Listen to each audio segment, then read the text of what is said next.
Bon, si je vous ai réunis tous les deux, c'est parce que l'heure est grave. Ah, qu'est-ce qu'il y a encore? C'est parce que t'as acheté 10 livres alors que t'en as 50 à lire et à chroniquer déjà? Moi, au contraire, je trouve ça génial. Non, non, c'est n'importe quoi. Je dois faire une vidéo pour présenter le numéro 662 de la NRF.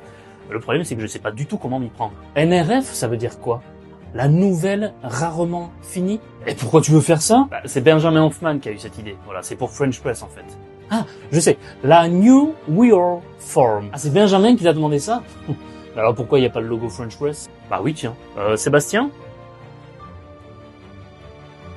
Ah, ou alors, la nullité de la régie familiale.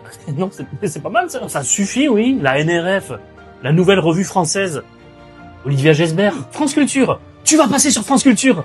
Gallimard. La NRF, quoi. Ouais.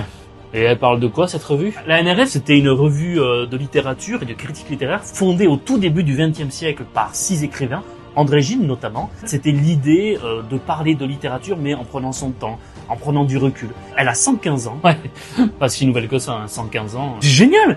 Elles sont magnifiques, ces 3 lettres, regarde! Ah non, mais il faut que tu axes ta chronique sur le fait qu'une revue ancestrale de plus de 100 ans existe encore avec le même état d'esprit. Mais c'est fascinant, moi je trouve ça génial. Ah oui, pas mal ça. Oui. Attends, là je vois qu'il y a que 4 numéros par an, sauf que 662 divisé par 4, ça fait beaucoup plus de 115.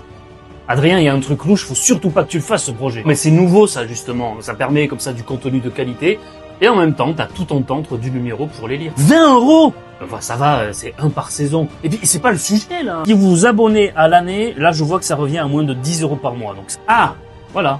Eh oui. Ouais, ok. Et on y trouve quoi dans cette revue? Alors, il y a un entretien. Tu vas trouver également des œuvres artistiques. Là, on a un super boulot de Eva Jospin. Adrien, il faut absolument que tu dises dans ta chronique qu'ils mettent des lettres de Marcel Proust qui échangent avec Kalman Lewis, l'éditeur, hein, pour essayer de négocier son contrat. Mais c'est extraordinaire.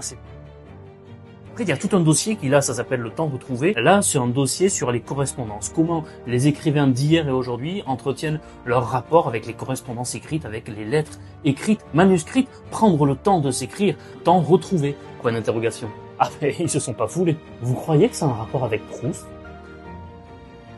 Ah, par contre, à la fin, il y a une nouvelle de Paul Gréveillat qu'il faut que t'en parles. Elle est vraiment géniale, je viens de la lire. Tu as eu le temps de la lire depuis tout à l'heure? Ouais, mais en fait, tu vois, j'ai développé une technique de lecture ultra rapide. J'ai même déjà lu Jules Verne en 80 jours. Bon, vous m'avez pas beaucoup aidé, hein. Bon, je dis quoi finalement? La NRF, c'est la revue faite par et pour les gens qui aiment lire. C'est exactement ça. Ouais, je m'attendais à bien pire, donc vas-y. Ouais. Sébastien, t'es prêt? Aujourd'hui, je vais vous parler d'une revue qui, depuis plus d'un siècle, n'a pas pris une seule ride.